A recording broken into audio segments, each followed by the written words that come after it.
Virginie et Benoît, bonjour. Bonjour. Bonjour Rémi. Vous êtes candidat en Vendée. Virginie, est-ce que tu peux te présenter? Ouais, donc moi je suis Virginie Fouquet, je me présente sur la 4e circonscription de Vendée. Le secteur Les Herbiers, Montaigu, Saint-Fulgent, tous ces secteurs-là. Je suis à la base issue des mouvements citoyens.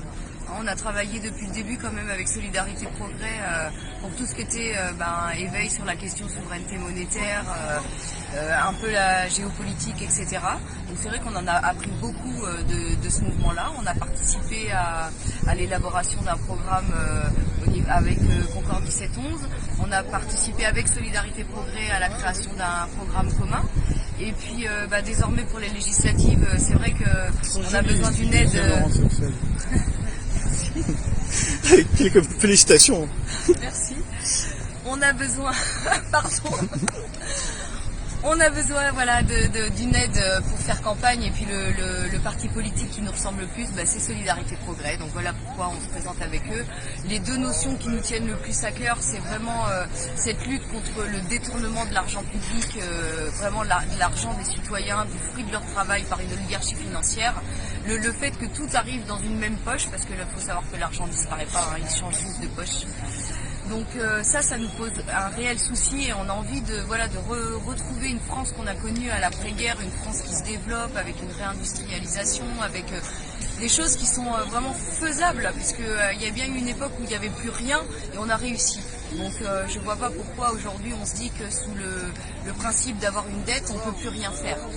La dette, on l'a créée et on peut la supprimer. La deuxième valeur qui vraiment nous tient à cœur, c'est la démocratie participative, pas consultative, participative.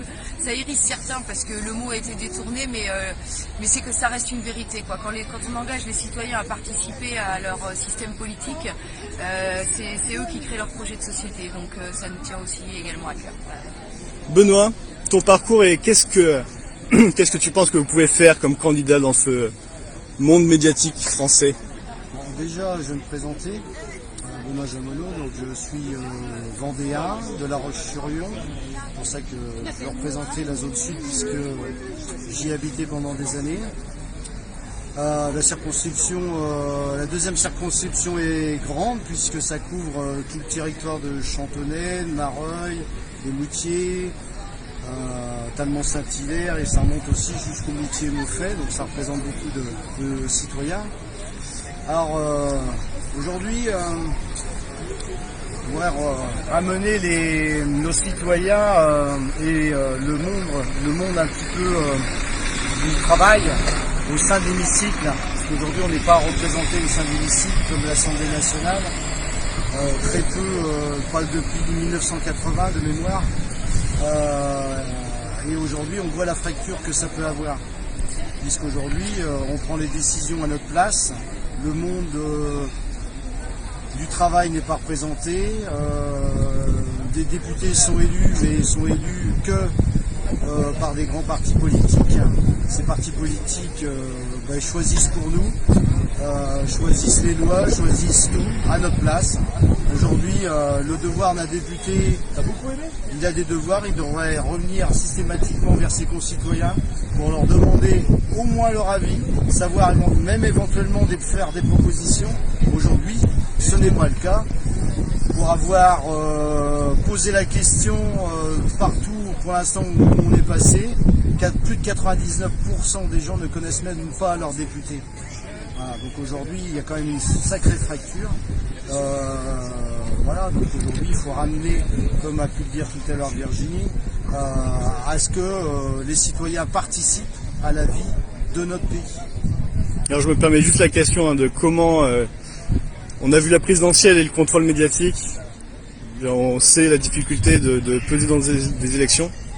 Comment vous pensez pouvoir peser dans celle-ci? Honnêtement, la circonscription, c'est du local. Donc nous, si on veut en fait que les élus soient au contact de leurs concitoyens, il faut déjà commencer par ça pour faire campagne. Donc on a fait du porte-à-porte, on va aller voir sur les marchés, on fait les vides-greniers, on essaye d'être à l'approche des gens déjà, pour savoir ce qu'ils veulent, et si les idées qu'on a, ça peut leur correspondre. Donc avoir un contact direct, ça va être ça le plus simple. On a aussi la chance d'avoir un média qui nous suit, TV3 Province, sur La Roche-sur-Yon, donc on peut nous suivre sur ce parcours-là. On a aussi, Benoît a créé un site internet où on peut suivre notre campagne, et ça c'est intéressant parce que suivant les lieux où on va être, suivant les idées qu'on partage, tout ça on va mettre en ligne. Benoît, si tu peux... Oui, l'adresse. Le nom du site, c'est laraisonduPeuple85.com, et on peut nous communiquer d'éventuelles propositions, remarques et ainsi de suite sur l'adresse mail qui s'appelle laraisonduPeuple85@protonmail.com. Super. Un dernier mot à ajouter sur tout ça avant de retourner faire campagne? Aujourd'hui, comme l'a dit Virginie, se faire connaître, c'est sur le terrain, c'est aller à la rencontre des citoyens. On l'a fait, on va continuer à le faire. Il y a malgré tout, et au vu de la situation politique aujourd'hui dans le pays, on a quand même un très bon retour par rapport à ce que l'on essaye de faire. Maintenant, il faut que ça se concrétise. Et puis, je dirais qu'aujourd'hui, la médiatisation se fait par une image grâce à mon béret jaune. Merci.